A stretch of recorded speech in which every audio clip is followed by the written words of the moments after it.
नमस्कार, पुन्हा एकदा स्वागत आहे माझ्या या छोट्याशा व्हिडिओमध्ये. चला तर आपण आजचा दिवस कसा गेला बघूया. आज आहे धनोत्रयोदशी आणि धनोत्रयोदशीच्या तुम्हाला खूप खूप शुभेच्छा. तर आजची पूजा मांडणी, नैवेद्य वगैरे कसं केलं तेच तुमच्यासोबत शेअर करणार आहे मी.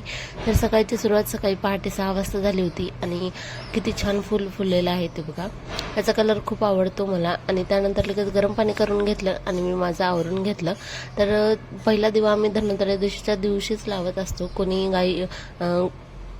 बारसच्या दिवशी पण लावतं. तर सिंपल अशी बाहेर रांगोळी काढून दोन्ही साईडला मी दिवे लावून घेतले आणि त्यानंतर लगेच देवपूजा पण केली.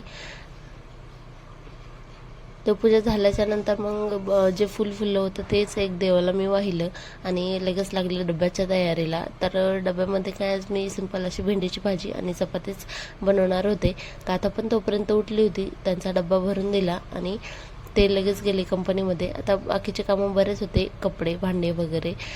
गाथा उठल्याच्या नंतर तिला बघत बघत मी भांडे आणि कपडे आवरून घेतले आणि त्यानंतर लागले मी माझ्या कामाला.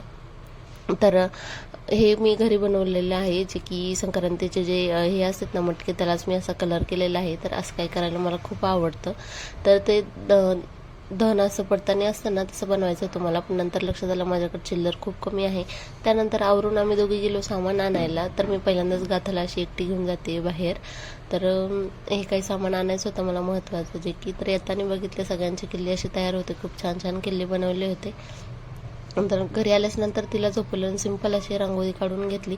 तर अशा रांगोळीला बराच काही वेळ लागत नाही. धनत्रयोदशीच्या दिवशी जे काही 13 दिवे लावतात त्यापैकीच पहिला दिवा मी अन्नपूर्ण म्हणजे गॅसजवळ ठेवला, एक खिडकीत ठेवला, एक तुळशीजवळ ठेवला आणि जो काही आपला डस्टबिन असतो तिथे एक ठेवला होता. बाकीचे दिवे मी 4-5 दिवे बाहेर ठेवले होते आणि बाकीचे दिवे मी देवाजवळच ठेवले होते. तर तुम्ही बघू शकता पुढं. तर लगेच घटस्थापना करायला चालू केली मी. सगळ्यात अगोदर तर पूजेची मांडणी करायला सगळ्यात अगोदर पानं वगैरे धुवून घेतली आणि कलशामध्ये हळदी, कुंकू, अक्षदा आणि 1 रुपयाचं नाणं टाकून मी नारळावर स्वास्तिक काढून ते पण ठेवलं. तर बघू शकता तुम्ही. आणि ही पण रांगोळी खूप फास्ट झाली, गाथा उठली होती त्यामुळं आणि ते उठत होती. तर त्यांनी बरंचसं असं शूट घेतलेलं आहे. घट स्थापना करण्याच्या अगोदर त्या तांदूळ ठेवायचे. तर आजच्या दिवसाचे महत्त्व म्हणजे असं की धन्वंतरी देवताचा आज जन्मदिवस असतो आणि त्यामुळं त्यांच्या अशा पद्धतीने जे काही आपल्या घरात धान्य असतं त्या धान्याची पूजा आपल्याला करायची असते.